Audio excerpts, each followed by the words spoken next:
ಓಂ ಶ್ರೀ ಗುರುಭ್ಯೋ ನಮಃ. ನಮಸ್ತೆ ಗೆಳೆಯರೆ, ಆಚಾರ್ಯ ಸ್ಕಲ್ಪ್ಚರ್ ಯೂಟ್ಯೂಬ್ ಚಾನಲ್ಗೆ ಸ್ವಾಗತ. ನಾನು ನಿಮ್ಮ ಮಧುಸೂದನ್ ಆಚಾರ್ಯ.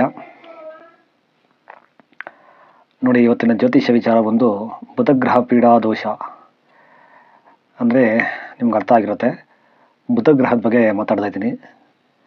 ಅಂದರೆ ನಮ್ಮ ಜಾತಕದಲ್ಲಿ ಒಬ್ಬ ವ್ಯಕ್ತಿಯ ಜೀವನದಲ್ಲಿ ಬುಧಗ್ರಹ ಏನಾದರೂ ತುಂಬ ಅಂದರೆ ಮ್ಯಾಕ್ಸಿಮಮ್ ಅತಿ ಹೆಚ್ಚು ದುಸ್ಥಾನದಲ್ಲಿ ಅಥವಾ ಅತಿ ಹೆಚ್ಚು ತೊಂದರೆಯಲ್ಲಿದ್ದರೆ ಅಥವಾ ಅತಿ ಹೆಚ್ಚು ನಮ್ಮ ಬಾಧೆಗೆ ಕಂಟಕವಾಗಿದ್ದರೆ ಅವನು ಯಾವ್ಯಾವ ರೀತಿ ಒಂದು ದೋಷನ ಅನುಭವಿಸ್ತಾನೆ, ಯಾವ್ಯಾವ ರೀತಿ ಒಂದು ಜೀವನದ ಸಂಕಟ ಅನುಭವಿಸ್ತಾನೆ ಅನ್ನೋದೊಂದು ವಿಚಾರನೇ ಪರಾಶರ ಮಹರ್ಷಿಗಳು ಮತ್ತು ಅರಹಾಮಿರ ಋಷಿಮುನಿಗಳ ಕಾಲದಲ್ಲಿ ಅದಕ್ಕೇನು ಹೆಸರಿಟ್ಟಿದ್ದಾರೆ ಅಂದರೆ ಬುಧಗ್ರಹ ಪೀಡಾ ದೋಷ ಅಂತ ಅದಕ್ಕೆ ಹೆಸರು ಇಟ್ಟಿದ್ದಾರೆ.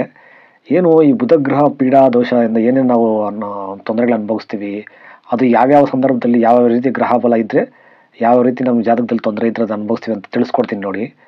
ನೋಡಿ, ಬುಧಗ್ರಹ ಏನಾದರೂ ನಮ್ಮ ಜಾತಕದಲ್ಲಿ, ನಮ್ಮ ಕುಂಡಲಿಯಲ್ಲಿ, ನಮ್ಮ ಜಾತಕದಲ್ಲಿ ಬುಧಗ್ರಹ ನೋಡಿ ಆರನೇ ಮನೆಯಲ್ಲಿದ್ದು ನೀಚ ಆಗಿದ್ರೆ ಅಥವಾ ಕುಜ ಕೇತು ಜೊತೆಯಲ್ಲಿದ್ದರೆ, ಕುಜ ಕೇತು ಜೊತೆ ಇರಬೇಕು ಅಥವಾ ಆರನೇ ಮನೆಯಲ್ಲಿದ್ದು ನೀಚ ಆಗಿರಬೇಕು. ಒಂದು ವೇಳೆ ಆರನೇ ಮನೆಯಲ್ಲಿದ್ದು ನೀಚನೂ ಆಗಿ ಕುಜ ಕೇತು ಜೊತೆ ಎಷ್ಟು ಕಾಂಬಿನೇಷನ್ ಅಲ್ಲೋದು ಬುಧಗ್ರಹ ಏನಾದರೂ ಇದ್ದೆ, ಬುಧಗ್ರಹದ ಸಂಪೂರ್ಣ ಒಂದು ಏನು ನೀವು ಒಳ್ಳೆಯ ಒಂದು ಗುಣಲಕ್ಷಣಗಳಿರುತ್ತೆ ಅವು ನಿಮ್ಗೆ ಸಿಗೋದಿಲ್ಲ. ಸೊ ಹಾಗಾಗಿ ಈ ಆರನೇ ಮನೆ ಅನ್ನೋದು ರೋಗಸ್ಥಾನ, ಸಾಲಸ್ಥಾನ, ಶತ್ರುಸ್ಥಾನ, ರಿಪು, ಋಣಬಾಧೆ ಸ್ಥಾನ, ಕಂಟಕ ಸ್ಥಾನ, ಜಗಳ ಸ್ಥಾನ, ಸೋದರ ಮಾವಸ್ಥಾನ, ಶತ್ರುಸ್ಥಾನ ಅಂತೆಲ್ಲ ಕರಿತೀವಿ ಅದನ್ನು.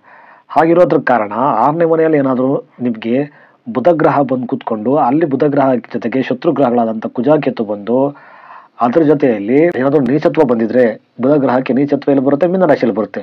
ಸೊ ಮೀನರಾಶಿಯಲ್ಲಿ ನೀಚತ್ವ ಬಂದಾಗ ಏನಾದರೂ ಅಲ್ಲಿ ಆರನೇ ಮನೆ ಅದಾಗಿ ಅಲ್ಲಿ ನೀಚತ್ವ ಬಂದಿದ್ರೆ ಏನೇನು ಸಂದರ್ಭ ರೋಗಗಳು ಸಂಬಂಧಪಟ್ಟಿದ್ದು ಆರನೇ ಮನೆಗೆ ಸಂಬಂಧಪಟ್ಟ ದುಷ್ಪರಿಣಾಮ ಅನುಭವಿಸ್ತಾನೆ ಜಾತಕದಲ್ಲಿ ಅಂದರೆ ತ್ರಿದೋಷ ಜ್ವರ. ಅಂದರೆ ತ್ರಿದೋಷ ಅಂದರೆ ವಾತಾಪಿತ್ತ ಕಫ, ವಾತಾಪಿತ್ತ ಕಫಕ್ಕೆ ಸಂಬಂಧಪಟ್ಟಿದ್ದು 3 ರೀತಿಯ ಜ್ವರಗಳನ್ನು ದೇಹದಲ್ಲಿ ಅನುಭವಿಸ್ತಾನೆ.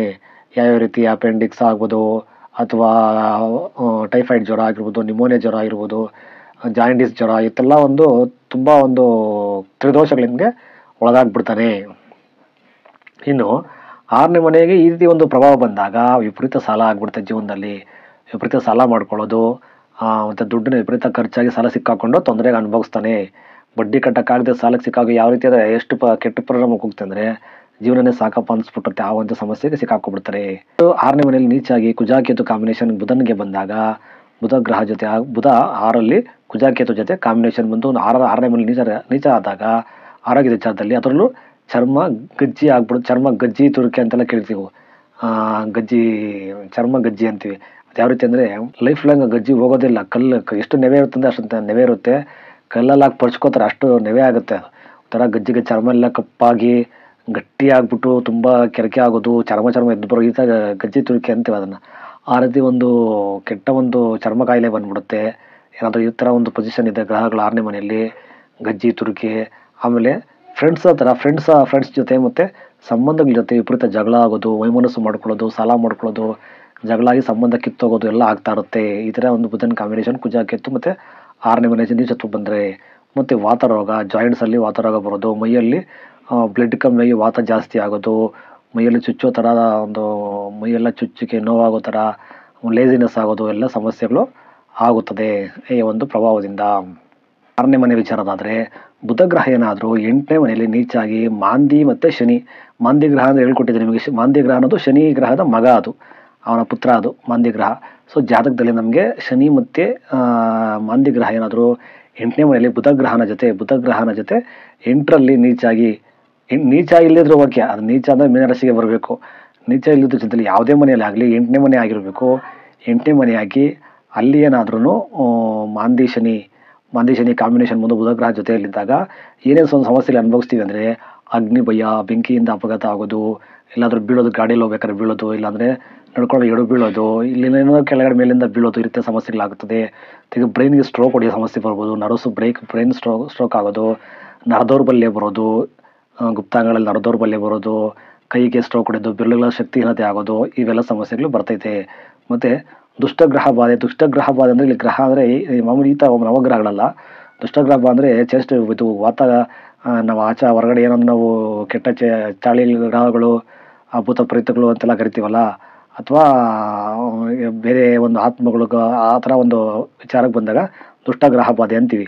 ಈ ಥರ ಮಾನಸಿಕವಾಗಿ ಒಳಗಡೆ ದೇಹದ ಬಾಧೆ ಕಾಡಿಸ್ತಾ ಇರ್ತೀವಿ, ಅವ್ರಿಗೆ ಅದು ಗೊತ್ತಾಗಲ್ಲ, ಅದನ್ನು ದುಷ್ಟಗ್ರಹ ಬಾಧೆ ಅಂತೀವಿ. ಈ ಥರ ಸಮಸ್ಯೆ ಬಂದ್ಬಿಡೋದು, ಭೂತ ಪ್ರೇತಗಳು, ಪಿಶಾಚಿಗಳು ಆ ಥರ ಏನಂತೀವಿ, ಇವುಗಳ ಒಂದು ಚೇಷ್ಟೆಗಳಾಗೋದು ಇವ್ರ ಮೇಲೆ, ಇವರ ಒಂದು ಮೈ ಮೇಲೆ, ಈ ರೀತಿ ಎಲ್ಲ ಒಂದು ಕಷ್ಟಗಳನ್ನು ಇವರು ಅನುಭವಿಸ್ಬೇಕಾದ ಪರಿಸ್ಥಿತಿ ಬರ್ತದೆ. ಇವರ ಪ್ರಾಣಕ್ಕೆ ಕುಂತು ಬರುವಂಥ ಒಂದು ಸಮಸ್ಯೆಗಳು 8ನೇ ಮನೆಗೆ ಏನಾದರೂ ಸಮಸ್ಯೆ ಆದಾಗ. ಇನ್ನು ಬುದ್ಧಿ ಭ್ರಮಣೆ ಆಗೋದು, ಬುದ್ಧಿ ಅಂದರೆ ಹುಚ್ಚರ ಆಗೋದು ಅಥವಾ ಮರ್ತೋಗೋದು, ಬುದ್ಧಿ ಮೆಂಟಲ್ ಆಗೋದು, ಲೂಸ್ ಆಗೋ ಥರ ಅಂತೀವಲ್ಲ, ಹುಚ್ಚರ ಆಗೋದು ಅಂತೀವಲ್ಲ, ಅದು ಇದೇ ಸೇಮ್ ಕೇಸ್. ಈ ಥರ ಬುಧಗ್ರಹ ಏನಾದರೂ 8ರಲ್ಲಿ ನೀಚಾಗಿ ಮಾಂದಿ ಶನಿ ಕಾಂಬಿನೇಷನ್ ಬಂದಾಗ, 8ರಲ್ಲಿ ತುಂಬ ಕೆಟ್ಟ ಪರಿಸ್ಥಿತಿ ಬಂದಾಗ ಬುಧಗ್ರಹ ಆಟೋಮೆಟಿಕ್ ಅವ್ರ ಬ್ರೈನು ವೀಕ್ ಆಗುತ್ತೆ, ಬುದ್ಧಿ ಭ್ರಮಣೆ ಆಗುತ್ತೆ, ಹುಚ್ಚಾಗ್ರಿ ಒಂಥರ ಲೂಸ್ ಥರ ಮೆಂಟಲ್ ಥರ ಆಗುವಂಥ ಪರಿಸ್ಥಿತಿ ಬುಧಗ್ರಹದಿಂದ ಬಂದ್ಬಿಡುತ್ತೆ. ಮತ್ತು ಬಂಧನ ಅಂದರೆ ಜೈಲಿಗೆ ಹೋಗೋದೇ ಅಂತಂದಲ್ಲ, ನಾವೆಲ್ಲ ಕಳ್ಕೊಂಡ್ಮೇಲೆ ಅದು ಬಂಧನನೇ. ನಮಗೆ ಇಷ್ಟೆಲ್ಲ ಹೋಯ್ತು ನಮ್ಮ ಜೀವನದಲ್ಲಿ ಆರೋಗ್ಯ ಅಂದರೆ ಒಂದೇ ಕಡೆ ಇರಬೇಕಾದ್ದು, ಯಾರಾದರೂ ನೋಡ್ಕೋಬೇಕು, ಇಲ್ಲ ಏನೋ ಇದ್ದರೂ ಎಲ್ಲ ಇದ್ದು ಏನೂ ಇಲ್ದಂಗೆ ಇರೋದೇ ಒಂದು ಬಂಧನ ಆಗ್ಬಿಡುತ್ತೆ. ಫಸಲು ಬುಧಗ್ರಹದಿಂದ ಅನುಭವಿಸ್ಬೇಕಂತ ಪರಿಸ್ಥಿತಿ ಬರುತ್ತೆ ಈ ಕೆಟ್ಟ ಪೊಸಿಷನಲ್ಲಿ ಇದ್ದಾಗ. ಈ ಥರ ಒಂದು ತುಂಬ ಕಾಂಬಿನೇಷನ್ ಅಂದರೆ ಇದೆಷ್ಟು ಪಾಪಕರ್ಮಗಳ ಒಂದು ಫಲ ಇವೆಲ್ಲ ಈ ರೀತಿ ಬಂದು ಮಾಡ್ಕೊಳೋದು ನಾವು. ಇದು 8ನೇ ಮನೆಯ ಒಂದು ಪ್ರಭಾವ. ಇನ್ನು 12ನೇ ಮನೆಯ ವಿಚಾರಕ್ಕೆ ಬರೋದಾದರೆ, ದುಸ್ಥಾನ 12ನೇ ಮನೆ ವಿಚಾರಕ್ಕೆ ಬರೋದಾದರೆ, ಬುಧಗ್ರಹ 12ರಲ್ಲಿ ನೀಚಾಗಿ ಮಾಂದಿ ಮತ್ತು ಶನಿ ಗ್ರಹ ಜೊತೆ ಏನಾದರೂ ಬುಧಗ್ರಹ ಬಂದಾಗ ನಮಗೇನೇನಾಗುತ್ತೆ, ತೊದಲು ಮಾತು, ನಾವು ತೊದಲ್ತೀವಿ, ಮಾತಾಡೋಕೆ ಮುಂಚೆ ಮಾತಾಡ್ತಾ ಇರ್ಬೇಕಾದ್ರೆ ತೊದಲ್ಬಿಡೋದು, ವಕ್ರವಾಗಿ ಮಾತಾಡೋದು, ಆ ಒಂದು ಸಮಸ್ಯೆ ಬರುತ್ತೆ. ಮತ್ತು ಅಶ್ಲೀಲ ಮಾತುಗಳು, ಕೆಟ್ಟ ಮಾತುಗಳು, ಅಶ್ಲೀಲ ಮಾತುಗಳು, ಬಾಯಿ ಬಿಟ್ಟರೆ ಸಾಕು ತುಂಬ ಹೊರಟಾಗಿ ಮಾತಾಡೋದು, ಕೆಟ್ಟ ಮಾತುಗಳು ಮಾತಾಡೋದು, ಈ ಒಂದು ಪರಿಸ್ಥಿತಿ ಬರ್ತದೆ. ಯಾವಾಗ ಬುಧ 12ರಲ್ಲಿ ನೀಚಾಗಿ ಮಾಂದ್ಯ ಗ್ರಹ ಶನಿ ಗ್ರಹ ಜೊತೆ ಕಾಂಬಿನೇಷನ್ ಬಂದಾಗ. ಮತ್ತು ಇಲ್ಲಿ ಶನಿಗಂತ ಮಾಂದ್ಯ ಅಂತಲ್ಲ, ಕುಜ ಬಂದರೂ ಇದೇ ಸಮಸ್ಯೆ ಆಗುತ್ತೆ ಇಲ್ಲಿ, ಅದು ನೋಡ್ಕೊಬೇಕು ನಾವು. ಮತ್ತು ವಿಪರೀತ ಹಣ ಖರ್ಚಾಗೋದು, ಬುಧ 12ನೇ ಮನೆ ನೀಚಾಗಿ ಏನಾದರೂ ಬಂದಿದ್ದಾನೆ ಅಂದರೆ ಇವ್ರ ಕಾಂಬಿನೇಷನ್ ಜೊತೆಯಲ್ಲಿ ವಿಪರೀತ ಹಣ ಖರ್ಚಾಗುತ್ತೆ, ವಿಪರೀತ ದುಂದು ವೆಚ್ಚ ಆಗೋದು, ವಿಪರೀತ ಸಾಲ ಆಗೋದು, ಲಾಸ್ ಆಗೋದು ಆಗ್ತಾನೆ ಇರುತ್ತೆ ಅವ್ರಿಗೆ. ಮತ್ತು ಸೋಮಾರಿತನ, ಏನು ಕೆಲಸ ಮಾಡೋಕ್ಕೂ ಸೋಮಾರಿತನ ಇರುತ್ತೆ, ಕೆಲಸ ಮಾಡೋಕ್ಕಂತ ಮನಸ್ಸಿರಲ್ಲ, ಏನರಲ್ಲೂ ಉತ್ಸಾಹ ಇರೋದಿಲ್ಲ, ಸೋಮಾರಿತನ ಆಗ್ಬಿಡುತ್ತೆ. ಆಮೇಲೆ ಒರಟುತನ, ತುಂಬ ಒರಟು ಸ್ವಭಾವ ಆಗ್ಬಿಡುತ್ತೆ, ಒರಟಾಗಿ ಮಾತಾಡೋದು, ಒರಟಾಗಿ ಬಿಹೇವ್ ಮಾಡೋದು ಎಲ್ಲ ತುಂಬ ಒಂದು ಅವರ ಸಂಸ್ಕಾರನೇ ತುಂಬ ಒರಟುತನ ಆಗ್ಬಿಡುತ್ತೆ. ಮತ್ತು ದುಡ್ಕೋದು, ಏನಾದರೂ ಒಂದು ಕೆಲಸ ಮಾಡೋಕ್ಕೆ ಮುಂಚೆ ಆತರ ಬಿದ್ದುಬಿಡೋದು, ದುಡುಕ್ಬಿಟ್ಟು ಆ ಕೆಲಸ ಮಾಡೋದು, ಅದರಿಂದ ಮತ್ತು ಕೆಟ್ಟ ಪರಿಣಾಮ ಅನುಭವಿಸೋದು, ಇದೊಂದು ದಡ್ಡತನ ಆಗೋದು ಅವ್ರದ್ದು ಹೇಳ್ಬೇಕಂದ್ರೆ. ಮತ್ತು ದಡ್ಡ ನಿರ್ಧಾರಗಳು, ಯಾಕಂದರೆ ಇವ್ರ ಬುದ್ಧಿ ಯಾವತ್ತೂ 12ನೇ ಮನೆ ನೀಚ ಆದಾಗ ಬುದ್ಧಿ ಚೆನ್ನಾಗಿ ಚುರುಕಾಗಿ ಕೆಲಸ ಮಾಡೋದಿಲ್ಲ. ಆಗಿರೋ ಕಾರಣ ಇವರಿಗೆ ಅವ್ರನ್ನ ತಗೊಳತಕ್ಕಂಥ ನಿರ್ಧಾರಗಳು, ಡಿಸಿಷನ್ಗಳು ತಪ್ಪು ರಾಂಗಾಗಿ ದಡ್ಡಂತರ ನಿರ್ಧಾರ ತಗೊಂಡು, ದಡ್ಡ ಅಂತಾರಲ್ಲ, ಆ ರೀತಿ ದಡ್ಡ ಮೂರ್ಖ ನಿರ್ಧಾರಗಳು ತಗೊಂಡು ಜೀವನನ ಹಾಳು ಮಾಡ್ಕೋತಾರೆ. ಇದು 12ನೇ ಮನೆಯ ಒಂದು 12ನೇ ಮನೆ 8 ಮತ್ತು 6 ಹೋಲಿಸ್ಕೊಂಡ್ರೆ 12ನೇ ಮನೆ ಬುಧ ನೀಚತ್ವ ಸ್ವಲ್ಪ ಉತ್ತಮ. ಇದು ಯಾಕೆಂದರೆ 6 ಮತ್ತು 8 ಬುಧ ನೀಚತ್ವ ದೋಷ, ಈ ದೋಷ ತುಂಬ ಕೆಟ್ಟದು. 6 ಮತ್ತು 8 ಅದೇ 6 ಮತ್ತು 8 ಹೋಲಿಸ್ಕೊಂಡ್ರೆ 12 ಸ್ವಲ್ಪ ಪರವಾಗಿಲ್ಲ. ಇಲ್ಲಿ ದಡ್ಡತನ, ಸೋಮಾರಿತನ, ಸೊದಲು ಮಾತು ಇವೆಲ್ಲ ನಮಗೆ ಅಷ್ಟೊಂದು ತೊಂದರೆ ಕೊಟ್ಟಿಲ್ಲ ಅಂದರು. ಇದು 8ರಲ್ಲಂತೂ ತುಂಬ ಭಯಂಕರ, ಇದು ತುಂಬ ಹುಷಾರಾಗಿ ನೋಡ್ಕೋಬೇಕಿದ್ರನ್ನ. ಹಾಗಾಗಿ ಬುಧ ಗ್ರಹ ಪೀಡಾ ದೋಷದ ವಿಚಾರಗಳು ತಿಳಿಸ್ಕೊಟ್ಟಿದ್ದು ನೋಡ್ಕೊಳ್ಳಿ. ನಿಮ್ಮ ಜಾತಕದಲ್ಲಿ 6, 8, 12ರಲ್ಲಿ ಯಾವುದು ಬುಧ ಗ್ರಹ ಇದ್ದು, ಆ ಬುಧ ಗ್ರಹಕ್ಕೆ ಅದು ನೀಚ ಆಗಿದ್ದರೆ ಒಂದು ವೇಳೆ, ಅಥವಾ ಕುಜ ಕೇತುನೋ, ಶನಿ ಮಾಂದಿನೋ, ಕುಜನೋ ಅಥವಾ ಈ ಥರ ಯಾವ ಕಾಂಬಿನೇಷನ್ ಬಂದಿದ್ದರೆ ಏನೇನು ಕಷ್ಟಗಳು ಅನುಭವಿಸ್ತಾರೆ, ಯಾವ ರೀತಿ ಒಂದು ನಮಗೆ ಪ್ರಾಬ್ಲಮ್ಸ್ ಬರುತ್ತೆ ಅಂತ ನಿಮಗೆ ಗೊತ್ತಾಗ್ಬಿಡುತ್ತೆ ಆಗ. ಇದು ಇವತ್ತಿನ ವಿಚಾರ ಗೆಳೆಯರೆ. ವಿಡಿಯೋ ಇಷ್ಟ ಆಗೋದು ಲೈಕ್ ಮಾಡಿ, ದಯವಿಟ್ಟು ನಿಮ್ಮ ಅಭಿಪ್ರಾಯನ ಕಮೆಂಟ್ ಮಾಡಿ.